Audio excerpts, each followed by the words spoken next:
comes to Helmsdale, I have to admit to a certain amount of bias, not to mention indoctrination by my grandfather, who was convinced that Helmsdale, if not the most beautiful place in the world perhaps, was certainly the most beautiful place in Sutherland. I suppose I feel a sense of my roots here really. And in 95, at least in this country, some other countries, 96, a phenomenon called A Girl Like You happened, and of course that allowed me financially to afford to not only buy this place but restore it. Basically this is the family house in Helmsdale. The small part was built in 1820, immediately after the Highland clearances. They originally lived up the Strath, which is up the river Helmsdale. Round about probably 67, 68, my great-grandmother died at the ripe old age of 99. And we moved up en masse as a family. My grandfather, who owned the house by that time, my grandmother, my mum and dad, and my sister. And we spent many a happy holiday here in Helmsdale. We never had a TV up here, and that's a tradition I've continued. So it meant that you had to get interested in the natural history of the place and the history of the place, the geology of the place. It's a centre for fossils and interesting geological strata. And so, you know, when you're a kid, you obsess on things. These days we didn't have Pokemon and Power Rangers and WWF Wrestling Mania and all these kind of things. So I suppose the flora and the fauna were my Pokemon. When I was growing up here in the 60s and the 70s, you were free to wander wherever you want, singing, "This land is your land, this land is my land," etc. But there seems to be a slight farmer-palmer type attitude creeping in with these incomers, and quite often you can hear the cry of, "Get off my land." I don't like this, not one tiny bit. Whoa, whoa, whoa, whoa, whoa, whoa. I suppose we first came to prominence. When I say we, I mean myself and my first serious group, Orange Juice, with the postcard label, which was run from a flat in West Princes Street, Glasgow. I think Alan Horn, who ran the label, was 22, and he was the oldest of us. And we really felt we were on a mission, and we were kind of pioneers. And inevitably, of course, we met with a great deal of antipathy from the establishment in Glasgow at the time. The people who really paid attention to us, of course, were the London-based media. We badgered John Peel into playing Falling and Laughing. He said he'd been accosted in Broadcasting House by a horrible, truculent youth who was called Alan Horn. And he said, "Would you stop playing all these bands from Liverpool like Echo and the Bunnymen and the Teardrop Explodes? That's so yesterday. Orange Juice are the future." And I think he was begrudgingly impressed by Alan's arrogance, but it was all up front, of course. We were very frightened.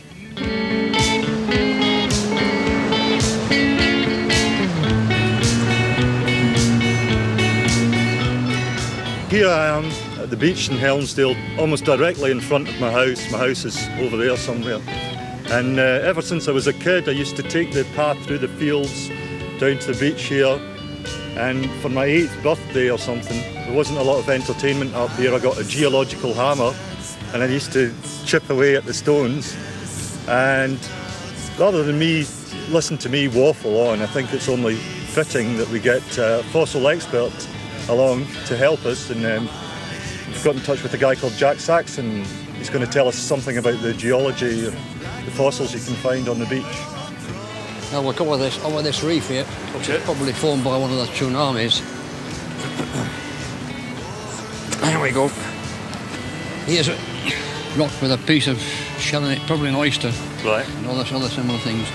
Fragments right the way through it. What's this? Oh, that's a belemnite. Right. But it's the internal skeleton of a squid-like animal. Right. So what kind of period would these be? Jurassic? Oh, that's Jurassic, yes, Yeah. yes. So here we are in our very own Jurassic Park. That's it.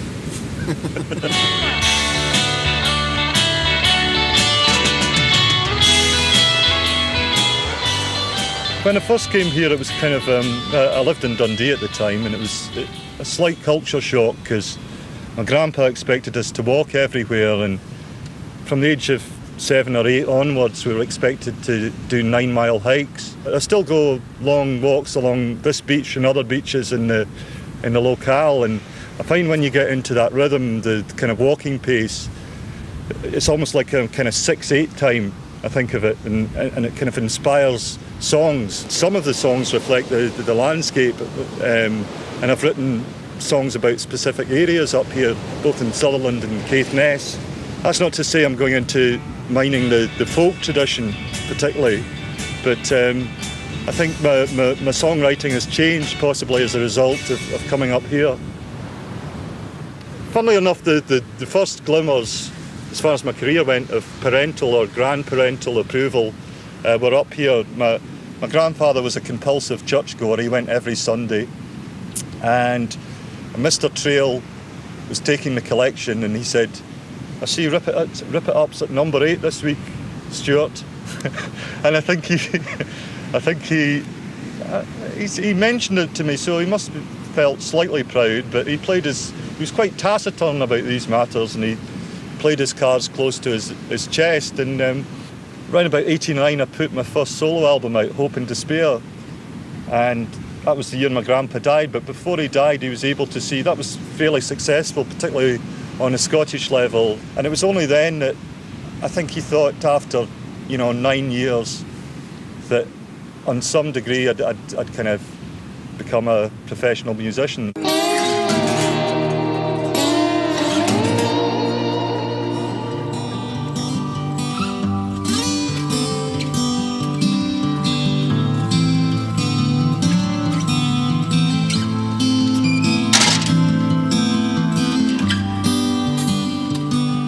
Here we are at Kildonan Church, which you could arguably say is the epicentre of the Highland clearances, or the most notorious side of the Highland clearances. The minister at that time was a guy called Alexander Sage. We're talking about the end of the 18th century, and the whole of the Strath was inhabited by people like Gunns, Mackays, my own family, Bannerman, that was on my maternal family side, they lived here. The architect of what became the most notorious aspect of the Highland clearances, the actual burning of the crofts, was a guy called James Loch, together with his evil sidekick, Patrick Seller. And they burnt the houses along the Strath of Kildonan, and particularly up in Strathnaver. There was a certain, understandably, a certain amount of dissent, particularly from the militant Gunns. But that's the reason why villages like Helmsdale were created in 1820, because people like James Loch saw it as improvements, and he wanted to create these new fishing villages all along the coasts and change from subsistence farming to herring fisheries and all the rest of it.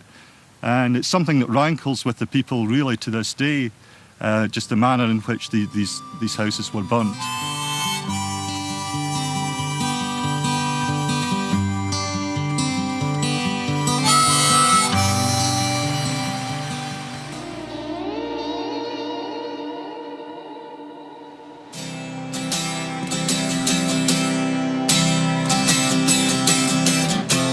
Things can only get better.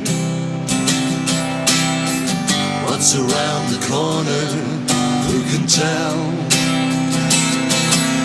I'll build a little place just north of heaven.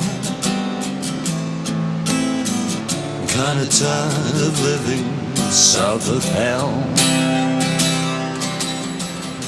Here we are on the Walligo Steps in beautiful sunny Caithness, I guess 30 miles north of Helmsdale on the A99, in this secret location, hence the lack of visitors. Because I was just thinking, if this was in Cornwall or Devon, the place would be mobbed. But I like it the way it is because I've got the place to myself. I last visited these steps on New Year's Day 2004, and the sea was churning up. In fact, the sea was a cauldron of bile, I wrote later, when I wrote one of my new songs, which was kind of inspired by this place. I'm just sitting here watching the full Mars, chilling out, enjoying the sunshine. The name Walligo derives from the word whale, because the carcasses of whales were often washed up in this very deep inlet. And prior to 1792 there was some kind of steps down to the shore here, but after 1792 they became more formalised, and impetus for that was Wallico became a herring fishery, and the trawlers and the schooners used to harbour in here. They used to salt the herring and then bring them up the stairs to be sold at places like Wick.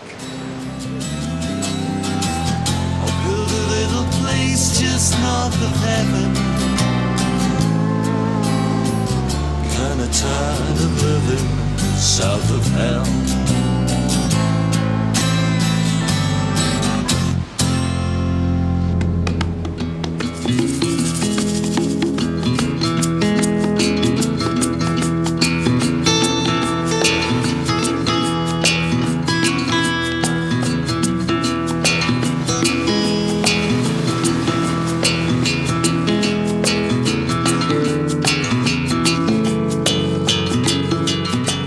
Here we are on the south wall of the Long Cairn here in Camster, and apparently it's the finest example of a long cairn in the country. I first came to these cairns probably when I was 9 as a boy. At that time they weren't developed by Historic Scotland, and I think you just crawled along with a torch basically if you were daft, which I probably was and still am. When I come to these places, I don't particularly think of the New Age aspect of them. You know, I'm not thinking this is a beautiful Neolithic pagan monument. I just think what ingenuity people had 5,000 years ago. So as I've been spending more time up here in kind of semi-retirement, I suppose it's affected my songwriting, which has certainly become more elemental. And I wrote a song called Libertinage Rag, which was almost directly inspired by this place and these historic monuments. I mean, all over Sutherland and Caithness, there's old Pictish brochs. 5 miles north of this place, there's the Hill of Many Stains, which also features in this song I wrote, Libertinage Rag. Upon the hill of many stains, 5 miles south of the great Thames, I felt the full force of 5,000 years. I felt the full force of 5,000 years, and I felt the sting of time's eternal tears.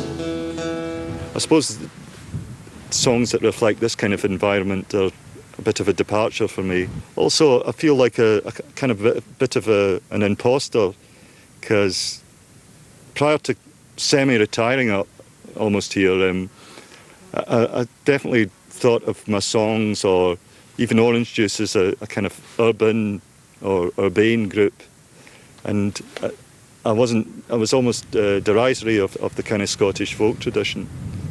Part of me, when I was more obsessed with pop music, I still am to a certain extent, but I suppose in my teens and 20s it was an obsession or a compulsion. And what I actually liked about it was the kind of ephemeral nature of pop music, and that's what appealed to me about punk rock when I was about 17. And the other thing that appealed to me, of course, was you didn't really need to play your instrument, and you certainly didn't need to be able to sing. And I thought, this is for me. I suppose I've arrived at this kind of place where I see myself as a musician, producer, semi-satirist on the music scene, and I also enjoy, I suppose over these 25, 26 years, I've kind of built up a kind of musical vocabulary and a knowledge. It's been a kind of gentle learning curve, but I finally arrived at this place, the Great Grey Cairns, paradoxically.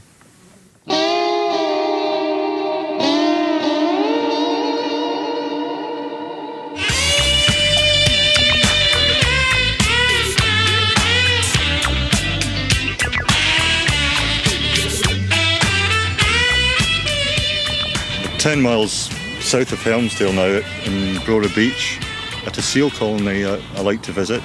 What I hadn't realised prior to meeting Edna here was the difference between the grey seal and the common seal, both of which were watching as we look out to sea here. And also, Edna was telling me that we were watching the adolescent seal, who's still got its kind of a beigey colour, I suppose. 'Cause Yes. it's not pure white. It's only pure white when it's born, and it's a little ball of fluff when it's born, and then gradually it loses that and has a cream fur. Right, And then probably about 4 to 5 weeks it loses the cream right. fur and then gets on its grey coat. And at that time then I think the mother leaves it. Okay. It's left.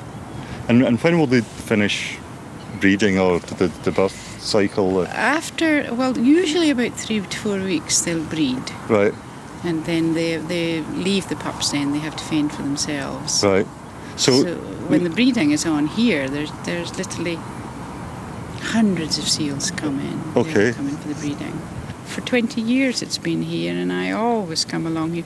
It's just got such a lovely, peaceful feeling. They're so quiet Yeah. and calm, these creatures, and nothing seems to bother them. There's no other place I can go near here where I've seen them kind of en masse. But, I don't think so. no. Is this the only substantial colony? Yes, there's quite a lot. This morning there were over 100. Yeah, When the real breeding season is on, there can be 200-300. right. And every rock has a seal on it. Yeah.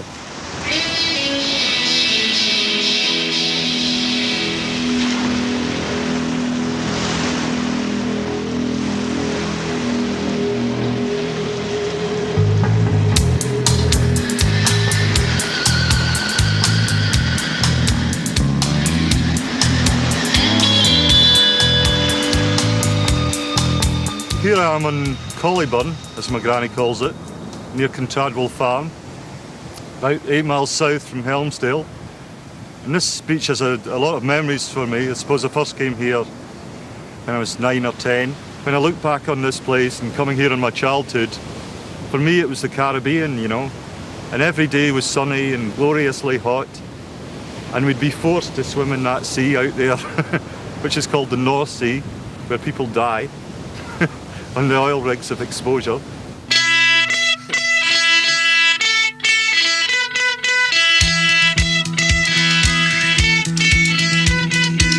During the postcard era, I had a particularly cruel and spiteful aunt who phoned up my mum and said, "This is tantamount to vanity publishing." And my mum's very, very gullible, and she kind of went along with that for a while, till of course Orange Juice eventually ended up on Top of the Pops with Rip It Up, and that kind of legitimised things for my mum, I suppose. And then of course, I suppose the most phenomenal thing that happened to me, I use the word phenomenal because it was a phenomenon, was the Girl Like You record. And I thought, this is really, really substandard, we're never really going to get anywhere. And shortly after that, I suppose the group evolved into Orange Juice. We started taking it a bit more seriously. And the rest, as they say, is history. I'll take a train, I'll take a plane, way up north where they know my name, but they don't bug me the way some folks do. I'll take this guitar, I'll maybe start anew, 'cause otherwise I'll stay down here and stew. Yeah. As we've travelled throughout Sutherland and Caithness, I'm once again kind of struck by the remoteness of these places, really, and as Billy Connolly would say, there's nobody there. And also we've kind of examined the reasons for that, the tragedy that was the Highland clearances, and later on in the 30s, I suppose, the Depression. I suppose this area could do with a bit more tourism, and that a lot of the fishing industry is disappearing. But on the other hand, I guess it's a conflict of interest for me, because the selfish gene in me loves the wide open spaces, and the fact you can be completely isolated, and as I said, contemplative in these places.